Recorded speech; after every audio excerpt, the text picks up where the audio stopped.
The National Assembly wants answers about what happened last month when millions of people had personal information leaked as part of a massive data breach.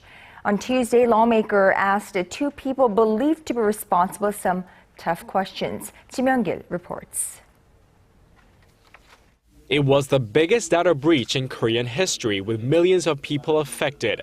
At a hearing on Tuesday, lawmakers heard testimony from the two main suspects in the case, an employee at the Korea Credit Bureau, a ratings agency, who is accused of stealing the personal information of more than 100 million people from bank and credit card firms in recent months. He is suspected of selling the information to an advertising agency executive for 23 million won, or a little less than $22,000.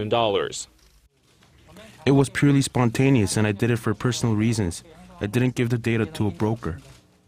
The majority of the 24-person committee said the man should be indicted for perjury.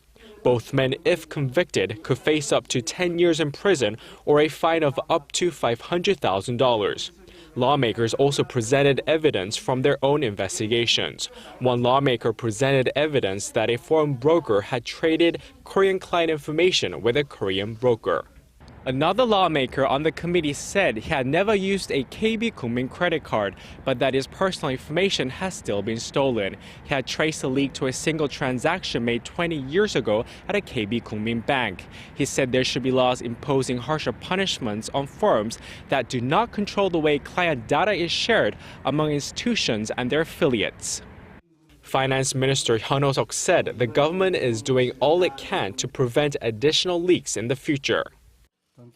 We are planning to thoroughly overhaul the way we penalize companies that are responsible for data breaches. We are also working with other government bodies on related legislation.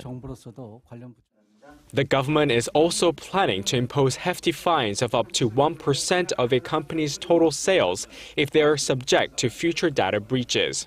CEOs from the three credit card firms KB Kookmin, Lotte, and Nongyup, from which the personal data of up to 20 million Koreans was leaked last month, said they had strengthened monitoring of their employees and established new policies to better control the sharing of customer information between affiliates.